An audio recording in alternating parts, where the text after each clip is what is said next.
Whoop, bird up. Coming to you, Nick.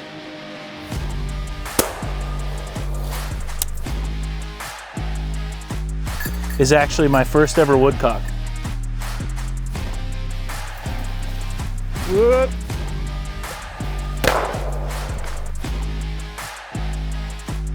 Right there, woodcock. Good job. Oh my God, he's got his nose on the... There goes.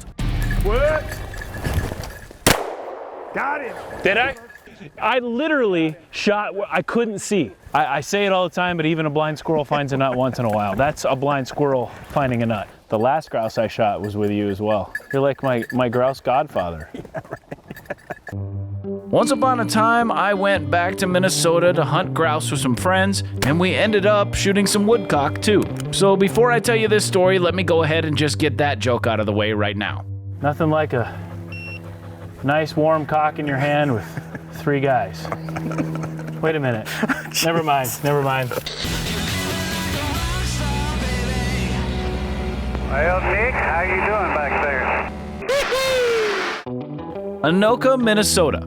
Population 18,000. Self-proclaimed Halloween capital of the world, and the place I call home sweet home. I grew up just 15 minutes north of here. I went to high school at Anoka High School, and so did my dad, and so did my grandfather. Anoka is proud home to the Federal Cartridge Company, and my family's roots are so connected to Federal that there's a street named after my grandfather that leads to the property that the Federal factory sits on. I've returned home to Minnesota to hunt for ruffed grouse. But before I do that, I make a pit stop at the Federal factory to not only get an inside look under the hood of this legendary company, but also to take a look back at my family history. And to do that, I meet up with Forrest Wilson, who's a manufacturing engineer here at Federal. Nothing says Anoka like a giant Federal sign.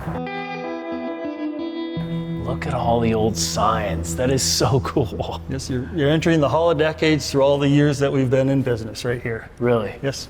And how many people over the years have walked this corridor right here? Well, I don't know the quantity of people, but you have generations of people that have worked here and their family have worked here. Yeah. That come down these very same halls. My grandpa included. Nice. Kind of gives me goosebumps. My dad too, come to think of it. Okay. Yeah. Very neat. So I basically stopped the generational thing here. It stops with me. I guess technically I'm still affiliated. Well, if you use the product, you're good to go. Every picture and display in this hall tells not only the story of Federal as an all-American company, but also tells the story of the American sporting tradition, because the two have always gone hand in hand. And that's why it makes me proud that my family's history is intertwined with Federal's as well. You see, during World War II, my grandfather, Harry Hoffman, invented a system that helped make the machines that Federal employees were using to make ammunition for the war effort safer. His engineering talent caught the eye of Federal owner Charles Horn, who then gave him a space in Federal's factory to create and invent other items. This eventually led to the creation of Hoffman Engineering, which still sits right next door to Federal and is a constant reminder what he did for this community. Right now we got to stop right here and put our lab coats and booties on in order to enter the plant, and I'm going to take you down to where we make shot shell today. Lab coats and booties. Lab coats and booties. Paging Dr. Nick. I think my wife would love it if I wore these at home. Once we were all suited up, it was finally time to get to see the magic that goes into all of Federal's shot shells. This is where the magic happens. This is the very beginning. The plastic goes from those silos into the distribution center over here. The Federal factory produces millions of rounds per day, and there are a lot of steps that go into that. Plastic gets cut into millions of tubes. Brass sheets get cut into millions of caps, and that's of course just the beginning. You still have to install a primer.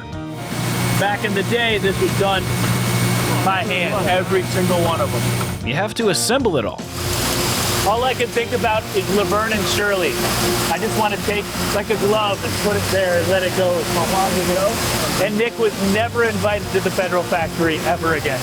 You gotta load it all, load the packaging, and then get it ready to ship to you and me. And that's just the shot shells. We haven't even discussed the rifle ammunition they make here, but that's a story for another day. And all of it is done right here in Little Anoka, Minnesota, USA. You must feel a sense of pride knowing that you're part of a American company, small town. It makes me proud. My face hurts from smiling so much. Proud of this, I'm proud of the people, I'm proud of the history. I was glad to show you. And I love it. Now that I've seen the bustling, really loud part of the Federal Factory, I stop by a much quieter part of the facility and meet up with Trevor Alt. And I admit I have a little bit of an agenda. So I'm going grouse hunting up in northern Minnesota. I'm leaving here and going and doing that. Can we dream up some sort of load that we can make for that? Of course. Of course. I like his attitude. He's like, is a frog's ass watertight? Right. Absolutely. Everything that is made in the custom shop is hand-loaded just like this, and Trevor patiently shows me the steps, but I'm sure I'll figure out a way to screw it up. You just Why remember, am I nervous right now? I have no idea. You're not. It'll be fine. This may seem like a simple process, but there is a lot of science and an expert like Trevor behind every shell that comes out of here, and all of it is done by hand. Even a dummy like me can operate this hand loader, but lucky for me, a magician like Trevor has already mixed up the perfect cocktail. The hard work's done. Now all I'm doing is basically pouring that tasty thing into a glass.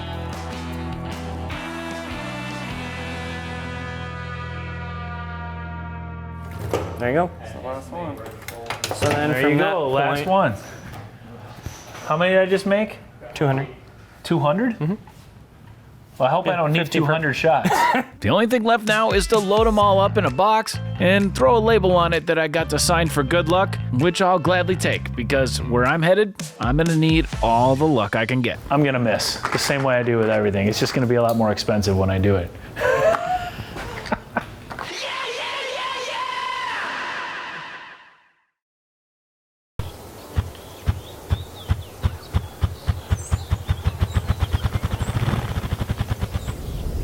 We're almost to grouse camp.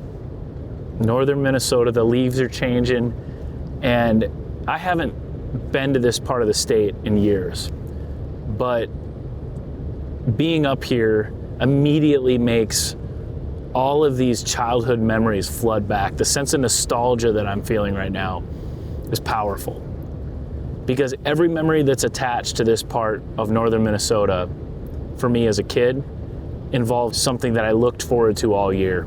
I am so excited about this. I haven't grouse hunted up here ever in my life, and I haven't been up here in years, and I'm visiting good friends. It's just like being a kid all over again. And I'm reminded just how much I love Minnesota. I love this place. It's in my heart and soul and blood. My destination is a small hunting camp just outside of Itasca State Park, which is home to a small glacial lake that is the headwater and birthplace of the iconic Mississippi River. Yep, every proud Minnesotan knows that the mighty Mississippi begins here as an 18-foot wide knee-deep stream that eventually flows 2,552 miles to the Gulf of Mexico and is a crucial part of the history and development of our country. Since the time of the earliest Native Americans, the Mississippi River has been a vital source of both agriculture and transportation of people and goods. Nearly half of all North American birds that migrate and 40% of all of its waterfowl use the river as a migration route. And now here I am, arriving in camp to go grouse hunting with some fellow Minnesotans just a few miles from where all of that begins. It doesn't get any more Minnesotan than that. Wow. Good to see you. Hey, I'm Nick Hoffman. Nick, I'm Joe. How are you? Nice to meet you.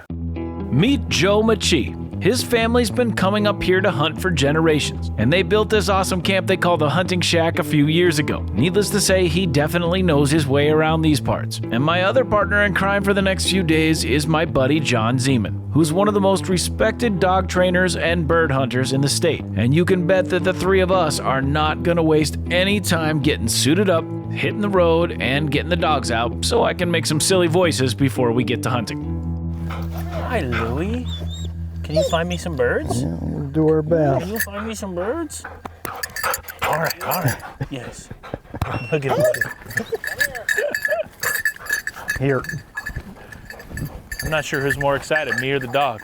The ruffed grouse is pretty darn famous for living in some of the thickest and nastiest stuff it can find. Enter the pointing dog, which are the real superstars of this event. The dogs pile through infinitely more cover than we ever could, doing everything they can to sniff out a bird. And they do it with style and zeal until they find one, and then they stop and go on point. If you've never seen it before, it's a thing of beauty. Sometimes the dogs are hundreds of yards away when they go on point, and they have bells and a collar-mounted GPS unit to let us know when that happens. And when it does, we move in to position ourselves for a shot. Sounds pretty easy, right? Right where he's looking is where that, if this bird's still here. There goes. I guess all of that is kind of easy, except for the shooting part. Hey, you missed, I know. but so did There's I. always an excuse. I had a tree in my way. That's what it was. Me too. We both had trees in our way. That was woodcock. That was a woodcock. You can I'm you sure can you- see their beak You flying. got those down in Tennessee too, don't you, Nick? I think we get them down in Tennessee, Yeah. but I've never seen one down there.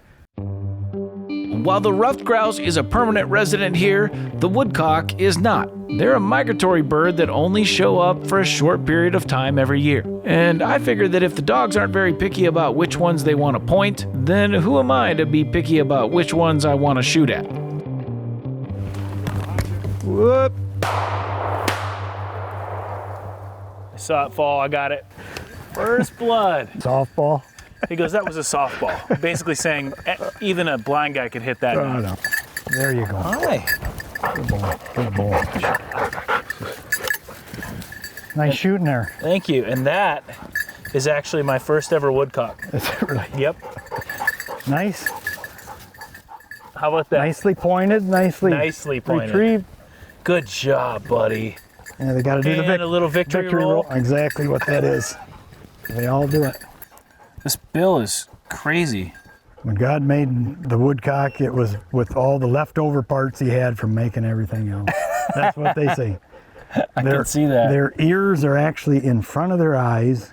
They can hear the earthworm. They are really cool. And they are fun. They are fun.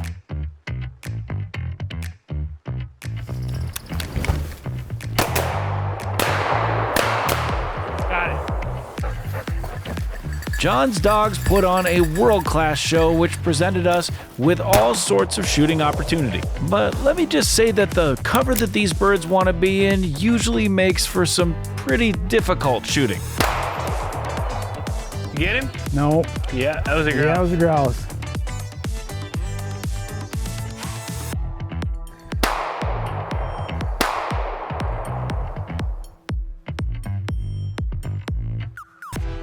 Oh my God, he's got his nose on the. There goes.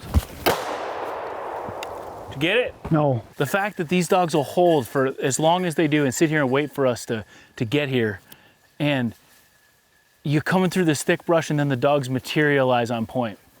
It gives me goosebumps. It's unbelievable. The discipline these dogs have is so cool. And honestly, the birds can fly away all they want. The dogs is what it's all about. I mean, unbelievable.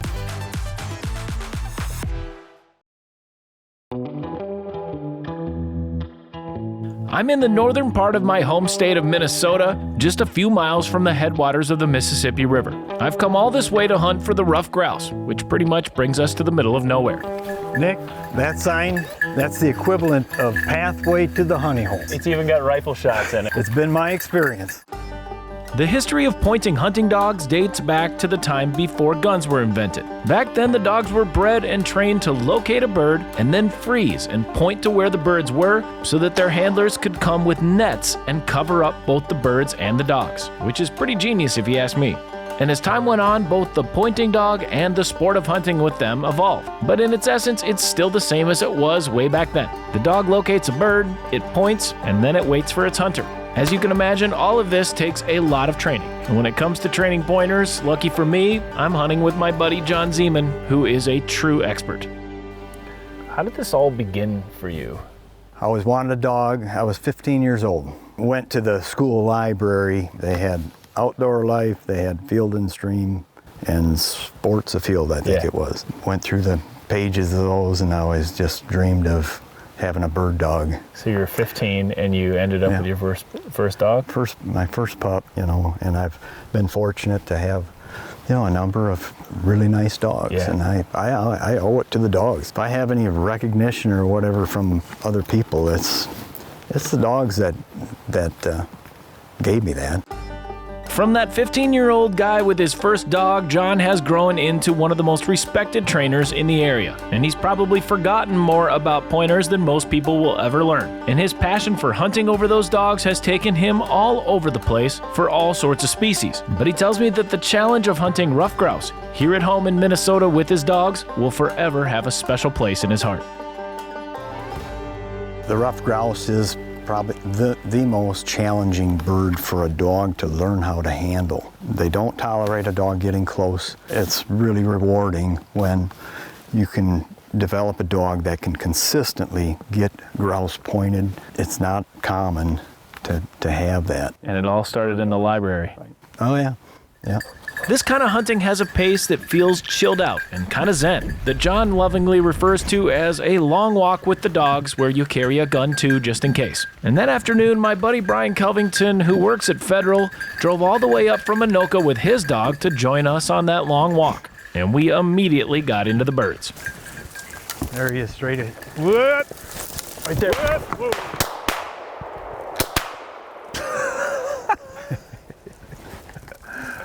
I don't know how the hell I'm supposed to do that. It's unbelievable. So frustrating. Since I don't do it as often as you do, it feels really frustrating, mainly because we can't reward these dogs, but this is typical. This is, unfortunately, these grouse live in this crazy This is grouse thick stuff, hunting. right? This is grouse hunting. Everyone's a absolute prize when you do connect. And it'll happen.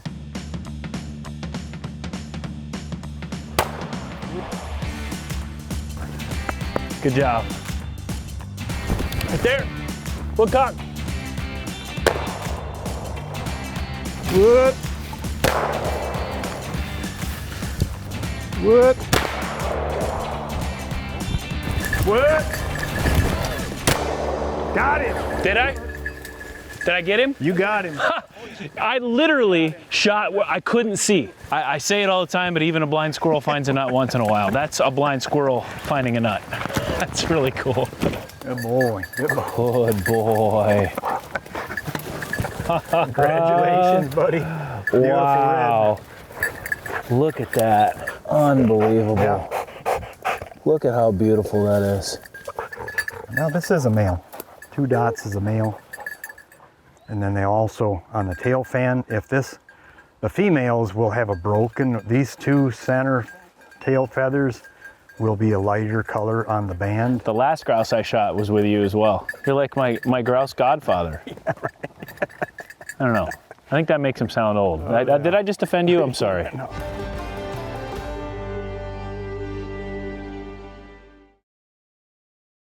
A long walk with good people in the grouse woods of northern Minnesota, I got him in front of me. and good bird dogs on point. I don't see him yet. If you ask me, I'm not sure if life can get any better than that. Pointing to the right. Whoop. Bird up. Coming to you, Nick. He's down right here. I see him where he's down. Dog's about to put him up again. Coming your way, Brian. Got him. Nice, Brian.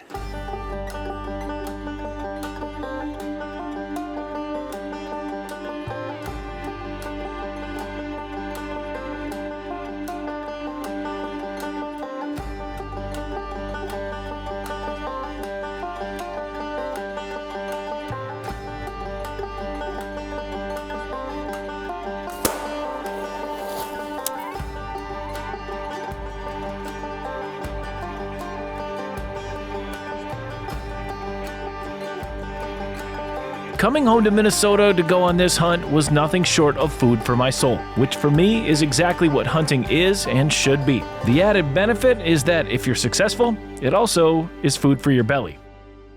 Bird up. Another one. Whoop. Oh, nice shooting. Well, man, if this is the last bird of the trip, That was good. that's a good way to go out. And he slammed that Thank point. you, brother. Oh, it was unbelievable.